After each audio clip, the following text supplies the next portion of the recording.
শিশুপুত্র জানে না পিতামাতার কাছে কি চাইতে হয়, পিতামাতা তার মঙ্গল বিধান করেন। শিশু চাইবে তো আগুন, শিশু চাইবে ধারালো অস্ত্র, পিতামাতা কি তা দেয়? ক্ষুদ্র শিশুর এই বোধ নাই, এই চেতনা নাই কি তার মঙ্গল। সে সোনা পেলে সোনা ফেলে দিয়ে মাটির পুতুল নিয়ে খেলা করে। তুমি পিতা, তুমি শ্রেষ্ঠ, তুমি জীবের অশেষ গুণময় কল্যাণপেতক, ভক্তবাঞ্ছা কল্পতরু, যাতে আমার ভক্তি হয় তুমি তাই দাও। আপনারা দেখছেন চিন্ময় চেতনা ইউটিউব চ্যানেল।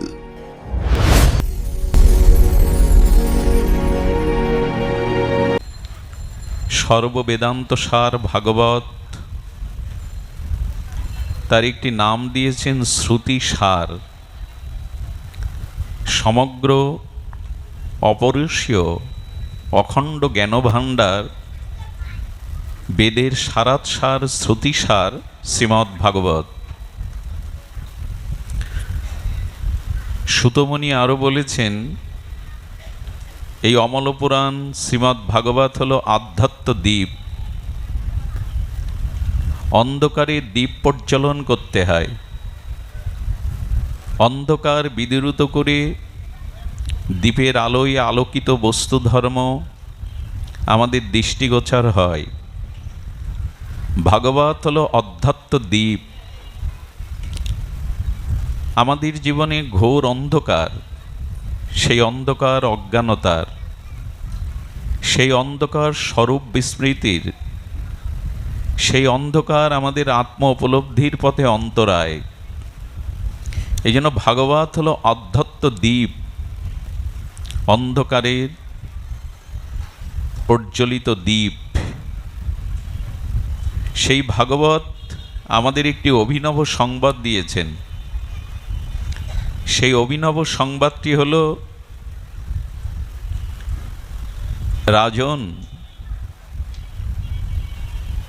ভক্তি ভক্ত ভগবান, অর্থাৎ ভক্ত ভক্তি ভগবানকেই চায়।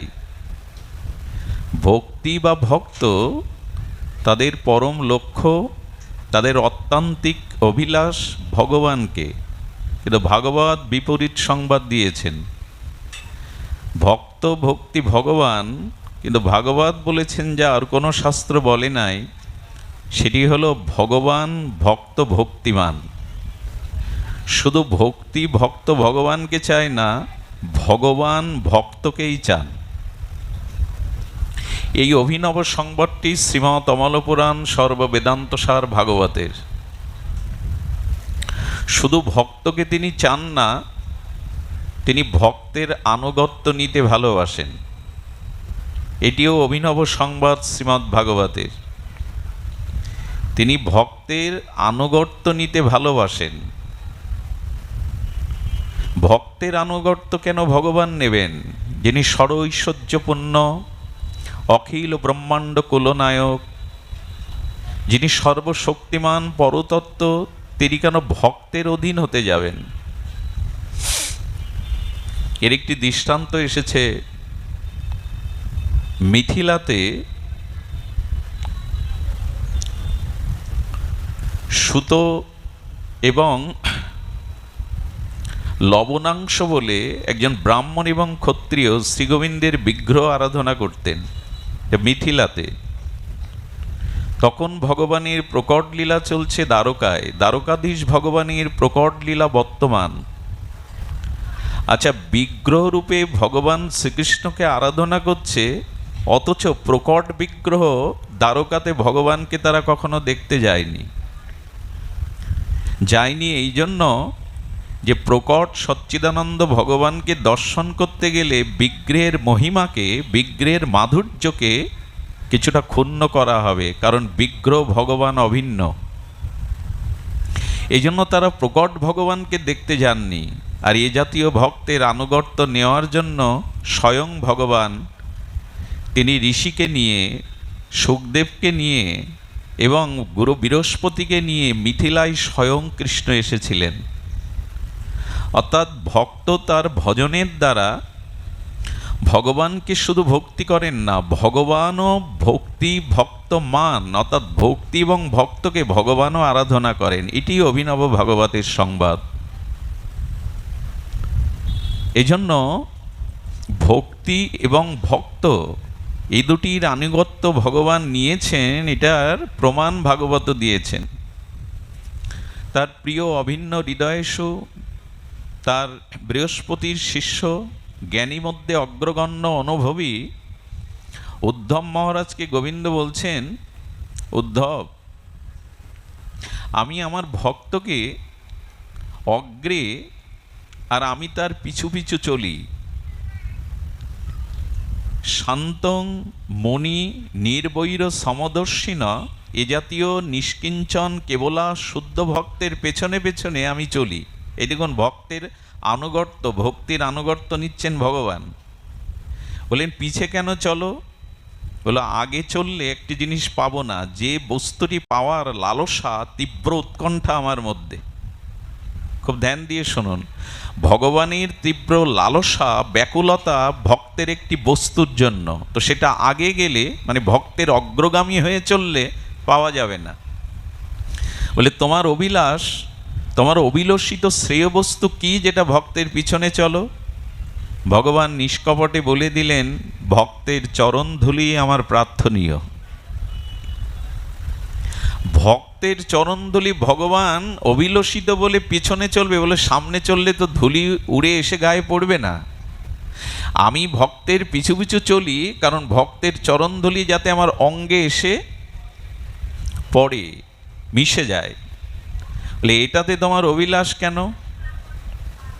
গোবিন্দ বললেন, যারা শান্ত, অর্থাৎ যাদের ভেতরের বহির্বৃত্তি ভোগ বাসনা শান্ত হয়ে গেছে, নিষ্কাম নিষ্কিঞ্চন হয়েছেন, মণি মানে যারা মনন ক্রিয়ার দ্বারা ভগবানের ধ্যানে নিমগ্ন থাকেন, নিত্য নিরন্তর মননশীল, মনন ক্রিয়ার দ্বারা ভগবানকে স্মরণ করেন, শান্ত মণি নির্বৈর, যারা প্রয়োজন ছাড়া কারোর সাথে বৈরিতা ব্যবহার করেন না, যারা স্বভাবত নিজের প্রবৃত্তি স্বার্থের জন্য কোনো প্রাণীকে কষ্ট দেন না, দুঃখ দেন না, হিংসা করেন না, এ জাতীয় ভক্তের পেছনে আমি চলি। অভিলষিত তার চরণের রেণু পাওয়ার বড় অভিলাষ।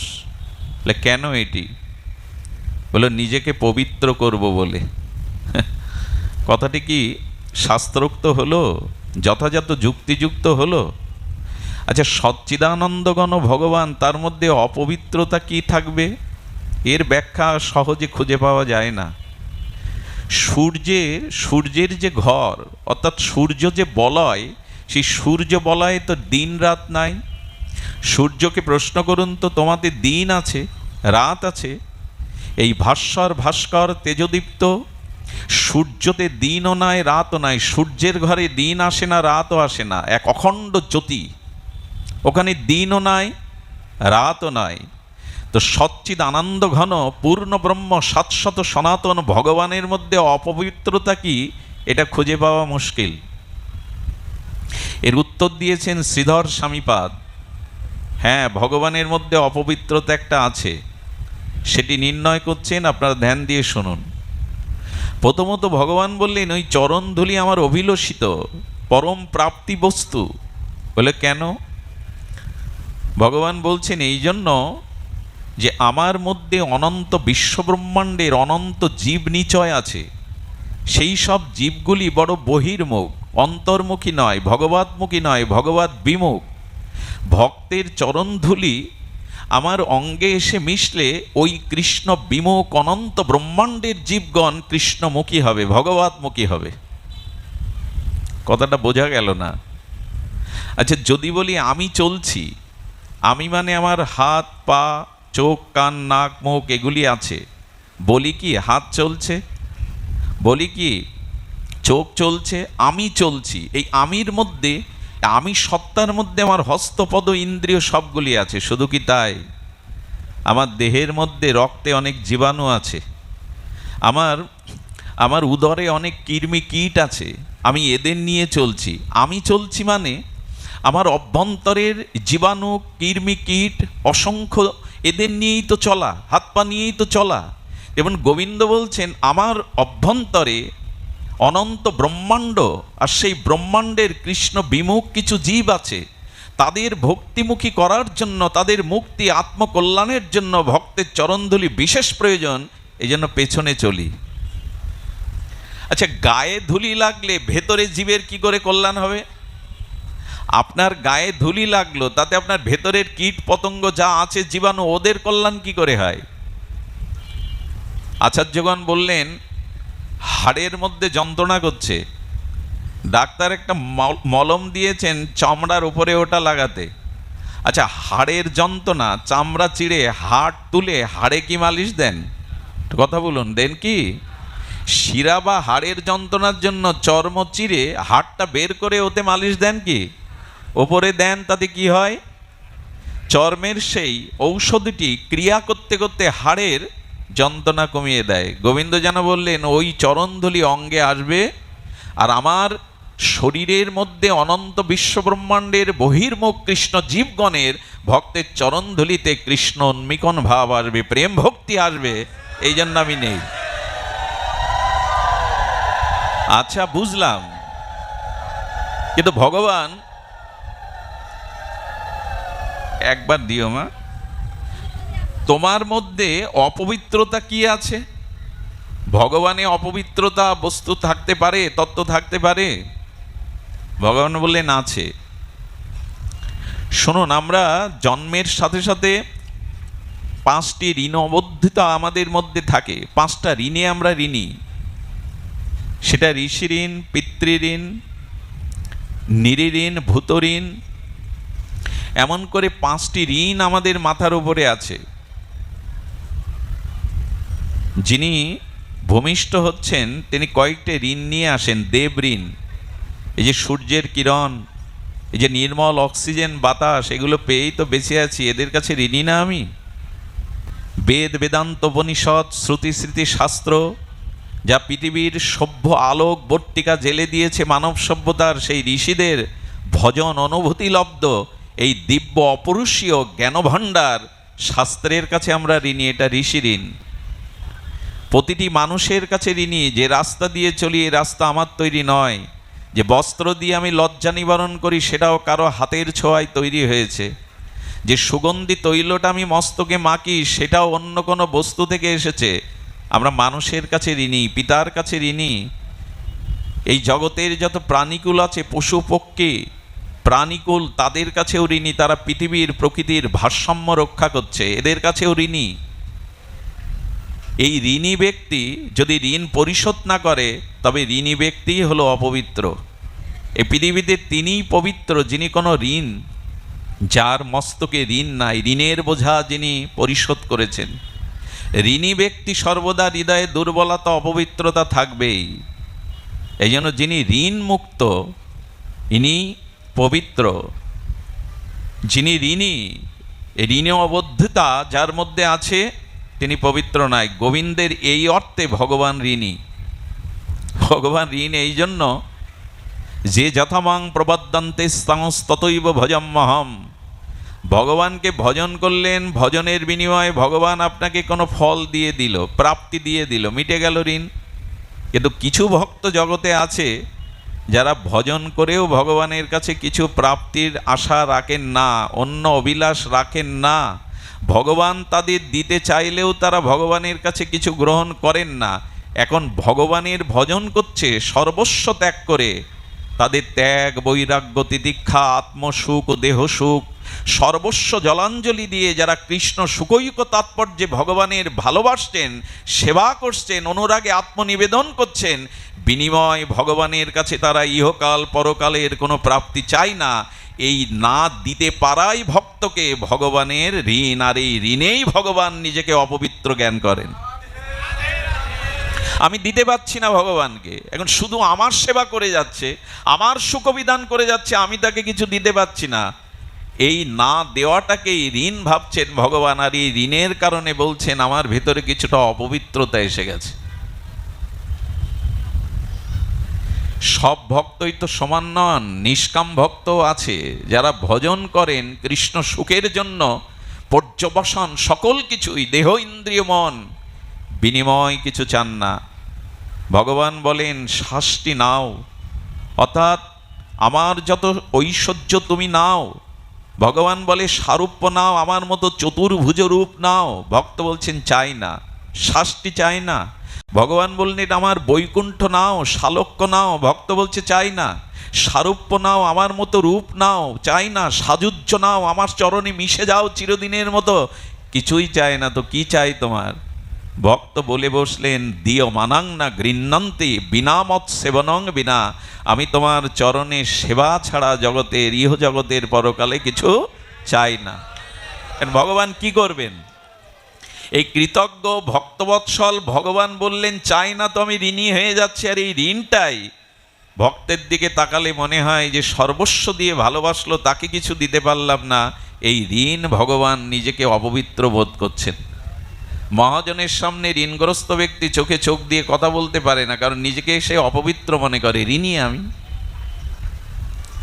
এই জন্য একটি জিনিস বলি, শুদ্ধ ভক্তির পথে যদি আসতে চান, শুদ্ধ প্রেম যদি জীবনের কাঙ্ক্ষিত থাকে, তবে চাওয়া পাওয়া মাঝখানে রেখে ভগবানকে ভালোবাসবেন না। চাওয়া পাওয়া মাঝখানে দেয়াল হয়ে দাঁড়াবে, অন্তরায় হয়ে দাঁড়াবে। ভগবান মুক্তি দিতে চায়, ঐশ্বর্য দিতে চায়, অনিমা লঘিমা গরিমা দিতে চায়, কিন্তু ভক্তি সহজে দিতে চান না। পৃথু মহারাজের কথা মনে আছে? ভগবান পৃথু, অর্থাৎ জীবকোটি হৃদয়ে ভগবানের কোনো বিশেষ শক্তির আবেশ হলে তাকে বলে আবেশ অবতার। পৃথু মহারাজ ভগবানের আবেশ অবতার। পৃথু মহারাজের ভজনে সন্তুষ্ট হয়ে ভগবান এসে বলছেন বর চাও, তুমি আমার কাছে কিছু চাও। পৃথু মহারাজ একটু অপূর্ব কথা বলেছিলেন, ধ্যান দিন। পৃথু মহারাজ বললেন ভগবান, ভক্তের কাছে এসে যখন তুমি বর দিতে চাও, এটা তোমার ঠিক নয়। এই এই বস্তুটি, এই শব্দটি উচ্চারণ করা তোমার ঠিক নয়। বলে কেন ঠিক নয়? যে আমার ভজন করছে তাকে কিছু দিতে তো আমার মন চায়। বলে ওটাই তো ঘুলিয়ে ফেলেছ ভগবান। কাউকে কখনো বলবে না যে তুমি কি বর চাই, কিছু চেয়ে নাও, কারণ জীবের চিত্ত ক্ষুদ্র, জীবের চাওয়া পাওয়ার মধ্যে সংকীর্ণতা আছে। এই পার্থিব অধ্রুব অনিত্য লোকে জীব মান সম্মান চায়, টাকা পয়সা চায়, জাগতিক সুখ চায়। এর দ্বারা জীবের আত্মকল্যাণ হয় না, পরম প্রাপ্তি হয় না। এই ক্ষুদ্র মস্তিষ্কে, এই স্বার্থময় হৃদয়ে জীবের চাওয়াটা ক্ষুদ্র হয়ে যায়। তাই তুমি কিছু দিতে চাইলে জীব তোমার মায়ার কারণে, ত্রিগুণময়ী মায়ায় অভিভূত হয়ে এই জগতের অধ্রুব অনিত্য দুঃখময় বস্তুগুলো চাই, যা চিরন্তন নাই।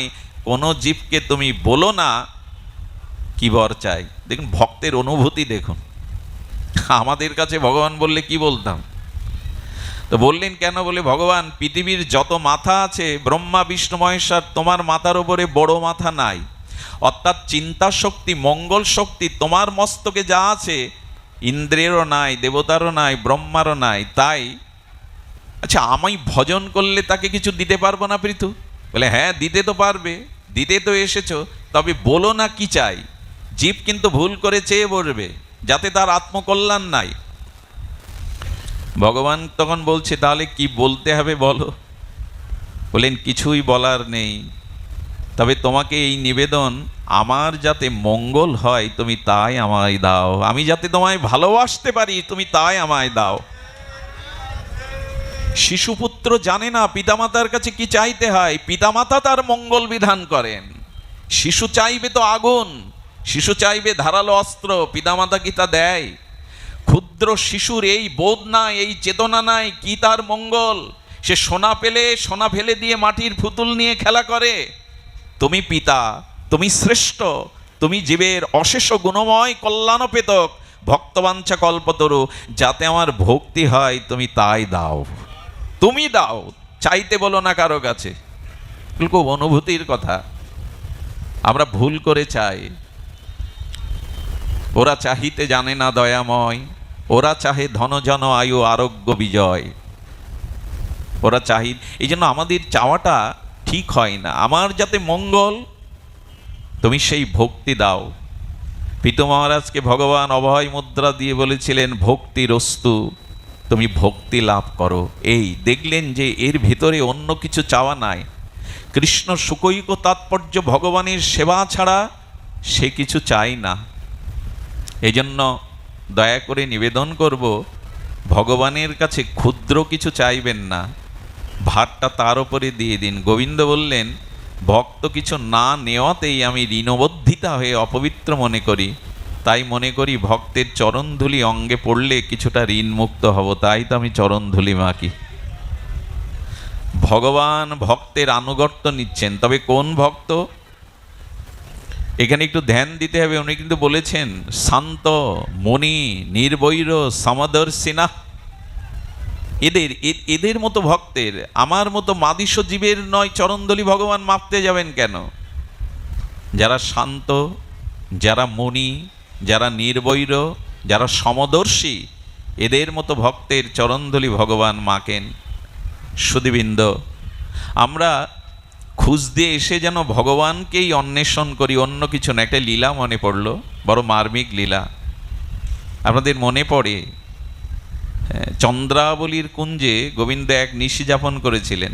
ব্রজে চলে যান, হৃদয়টাকে ব্রজময় করে তুলুন, আনন্দময় চিন্ময় চিন্তামণি ভূমি শ্রীধাম আনন্দময় বৃন্দাবনে চলে যান। সেই নিকুঞ্জ মন্দির হতে রাধারানীর প্রেম নিকুঞ্জ মন্দিরে ব্রজনাথ ব্রজেন্দ্র নন্দন আনন্দমোহন প্রবেশ করেছে শ্যামসুন্দর।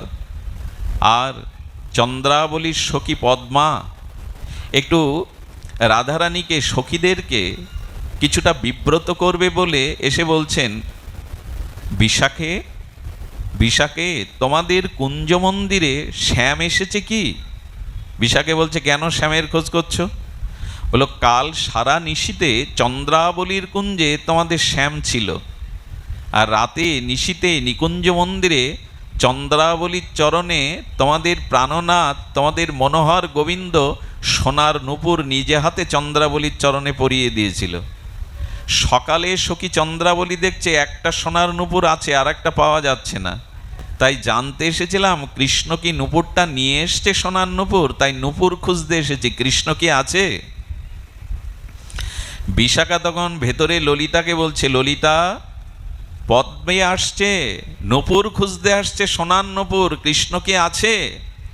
ললিতা ভেতর থেকে বলছেন, বিশাখা, এই বোকা কৃষ্ণটাকে ঘাট ধরে কুঞ্জ থেকে বের করে দে। একথা কেউ বলতে পারে ভগবানকে? এই বোকা কৃষ্ণটাকে ঘাট ধরে কুঞ্জ মন্দির হতে বের করে দে রাধারানীর চরণ থেকে।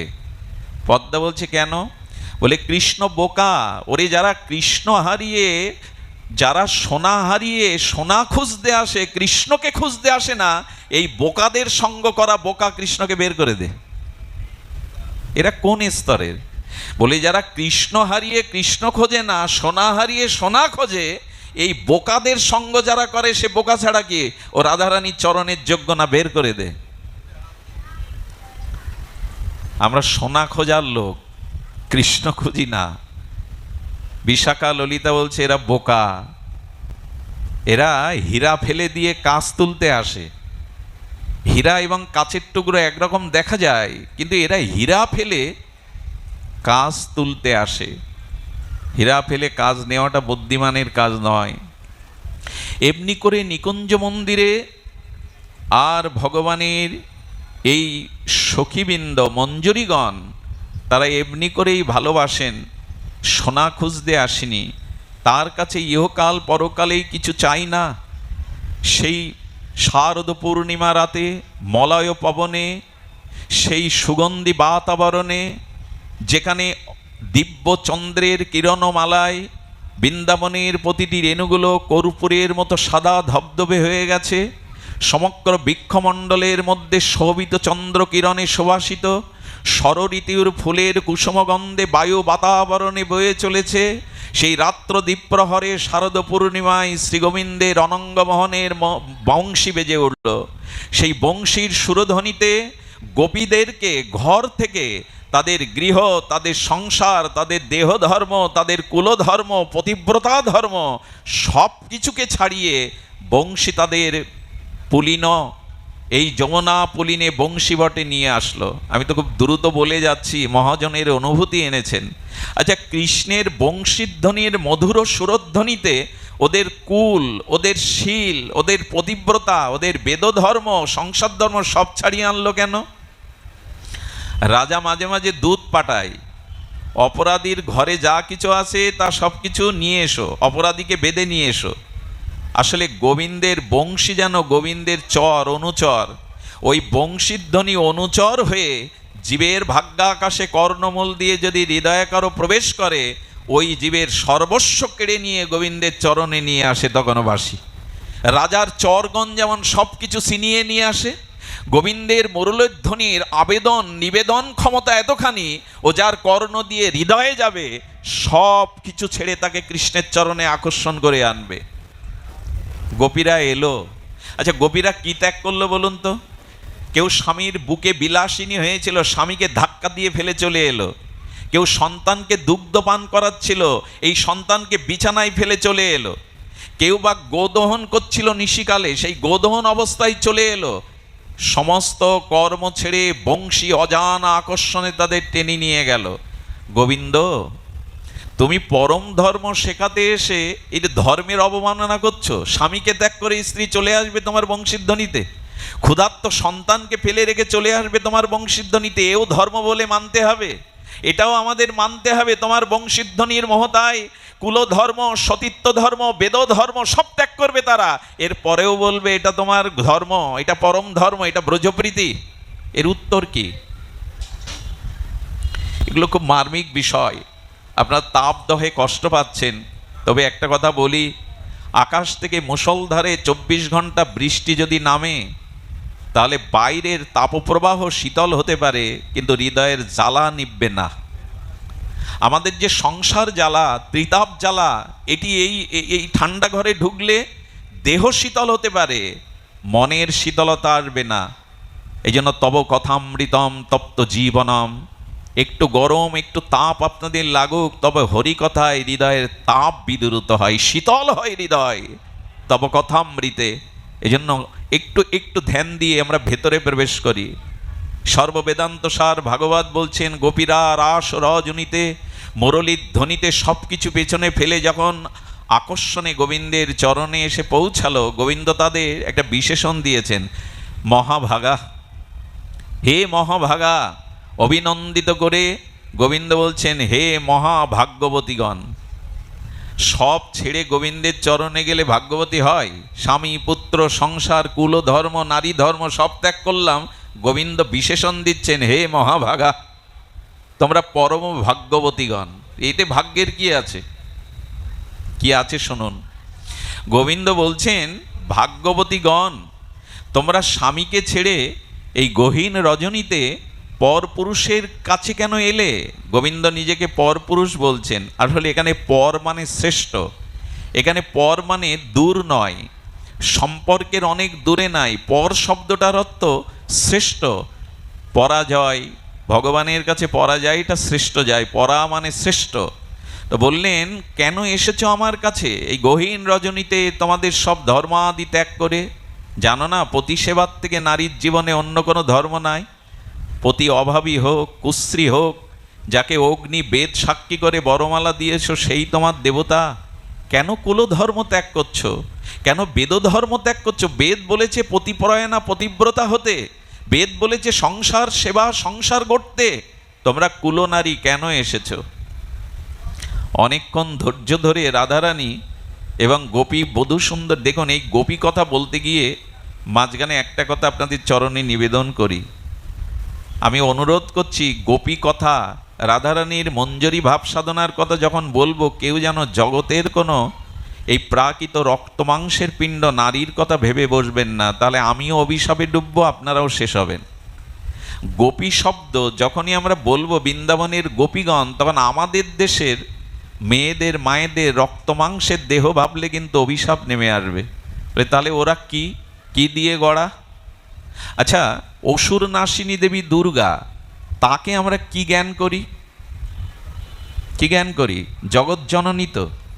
তাকে কি আমাদের মায়েদের মতো মেয়েদের মতো জ্ঞান করি, যে আমাদের ঘরের স্ত্রী পুত্রে স্ত্রী কন্যার মতো করি কি?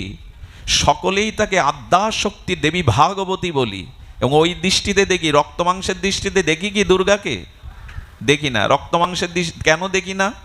কারণ ভগবান বিষ্ণু ব্রহ্মা দেবতাদের তেজ থেকে এই দুর্গার উৎপত্তি হয়। দুর্গতি নাশিনী, এই যে অসুর বিনাশিনী দেবী দুর্গা, বিষ্ণু ব্রহ্মা দেবতাদের তেজ বিকিরণ থেকে এই দেবী দুর্গার সৃষ্টি। তাকে সাধারণ রক্তমাংসের ভাবা যায় কি? তো দেবী দুর্গা দেবতাদের ক্রোধের বহির্প্রকাশে, তাদের অঙ্গের ক্রোধ জ্যোতি থেকে সৃষ্টি। আর গোপীদের সৃষ্টি কি থেকে জানেন? গোপীদের সৃষ্টি রক্তমাংসের নয়। গোপীদের সৃষ্টি হলো ভগবানের লাদিনী শক্তি, যে শক্তি ভগবানকে আনন্দ দেয় এবং জগৎকেও আনন্দ দেয়। স্বয়ং ভগবানের লাদিনী আনন্দদায়িনী অন্তর্বৃত্তি শক্তির নাম লাদিনী। আর এই লাদিনী শক্তিটা ধীরে ধীরে প্রেমে রূপান্তরিত হয়। প্রেম থেকে স্নেহ হয়, মান হয়, প্রণয় হয়, ভাব হয়, মহাভাব হয়। আর এই মহাভাবের আকার হলেন গোপীগণ। এই জন্য আজকাল নামযজ্ঞের আসরে অনেক জায়গায় রাস অনুকরণ করে অভিনয় করে দেখানো হয়। একজন কৃষ্ণ সাজে, একজন গোপী সাজে। খবরদার, রাধা মাধবের উজ্জ্বল উন্নত এই প্রেমরসকে বুঝতে গেলে মেধা চাই, গুরু কৃপা চাই, তপস্যা সাধনা চাই, ভাগবত অনুভূতি চাই। যত্রতত্র রাধা কৃষ্ণ সেজে এই রাসলীলা করতে গিয়ে সনাতন ধর্মকে অনেক পিছিয়ে দেয়া হয়েছে। আমাদের মানস নেত্রে রাধা মাধবকে আমরা জগতের প্রাকৃত নায়ক নায়িকা ভাবতে শুরু করেছি। তাদের লীলাকে প্রাকৃত পার্থিব কামলীলার সাথে তুলনা করে আজকের প্রজন্ম অনেকখানি পিছিয়ে পড়েছে। এর কারণ রাধা মাধবের নিত্য অপ্রাকৃত চিন্ময় অপ্রাকৃত লীলা, এই লীলাকে সাধারণ রূপে প্রকাশ করা উচিত নয়। আচ্ছা, দুধ থেকেই তো দই হয়, দই থেকেই তো মাখন হয়, মাখন থেকে তো ঘৃত হয়, তত্ত্ব তো দুধ। তেমন শ্রীকৃষ্ণের অন্তরঙ্গা লাদিনী শক্তি, এই শক্তি পরিণতিতে দুধ যেমন দধি মাখন ঘৃত হয়, তেমন শ্রী গোবিন্দের লাদিনী আনন্দ দায়িনী স্বরূপবৃত্তি শক্তি, এটা প্রেমের রূপ নেয়। প্রেম থেকে মান, প্রণয়, রাগ, অনুরাগ, ভাব, মহাভাবে গড়া এই গোপীগণ। এদের সাধারণ নরনারী ভাববেন না। এখানেই আগে সতর্কতা, এরা সাধারণ নয়, ভাব দিয়ে গড়া। আরে আখ থেকে তো রস বেরোয়, রসটা জাল দিন গুড় হয়, গুড় থেকে আরো উন্নত হয়ে চিনি হয়, চিনি জাল দিতে দিতে দানা পড়ে মিশ্রি হয়, মিশ্রিটা আরো জাল দিলে সীতা মিশ্রি হয়। প্রেম ভাব অনুরাগ দিয়ে এদের দেহ গড়া। এরা কাম কামনার প্রাকৃত জড়ীয় রক্ত মাংসের দেহ এদের নয়।